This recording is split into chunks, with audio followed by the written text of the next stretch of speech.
मेरे हाथ में हमास के रॉकेट का वो हिस्सा है जिसने इजरायली नागरिकों को निशाना बनाया और ये उस बड़े जंग की शुरुआत आप कह सकते हैं, जिसका मंजर आपको मेरे पीछे दिखाई देगा।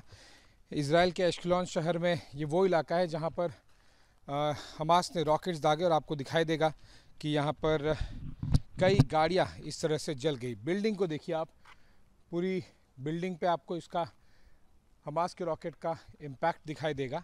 और इसी तरह से यहाँ पर लगभग 10 गाड़ियाँ धू कर जल उठी जब हमास ने यहाँ पर रॉकेट दागे। और इसीलिए बहुत ही असुरक्षित जगह है, क्योंकि भले ही इज़राइल का आयरन डोम सिस्टम होगा, लेकिन ज़रूरी नहीं कि वो सारे के सारे रॉकेट्स को एक साथ में रोक पाए।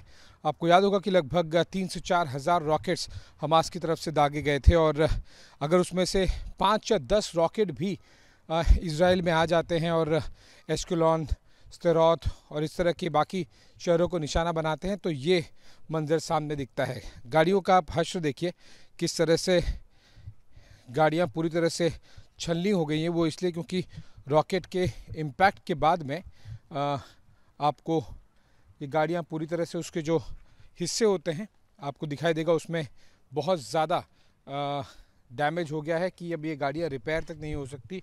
और इसी वजह से इज़राइल की तरफ से लगातार कोशिश की जा रही है। इनफैक्ट ये जो एग्जैक्ट पॉइंट है, ये पॉइंट ऑफ इम्पैक्ट है। डायरेक्टली ये यहाँ पर पॉइंट ऑफ इम्पैक्ट पे नहीं आया, लेकिन जो यहाँ पर एक गाड़ी खड़ी थी उसके ऊपर हमास का रॉकेट गिरा, जिस वजह से यहाँ पर इतनी गाड़ियाँ ध्वस्त हो गई और कुछ लोगों की जान भी चली गई। इस तरह की जो अटैक हो रहे हैं हमास की तरफ से, यही वजह है कि इज़राइल अपनी तरफ से मैसिव बमबारी कर रहा है गाज़ा पट्टी की ओर, लेकिन बीच बीच में रह के हमास की तरफ से भी सैकड़ों रॉकेट्स अभी भी दागे जा रहे हैं। कैमरामैन मान के साथ मैं आशीष सिंह, इज़राइल के एश्केलोन शहर से।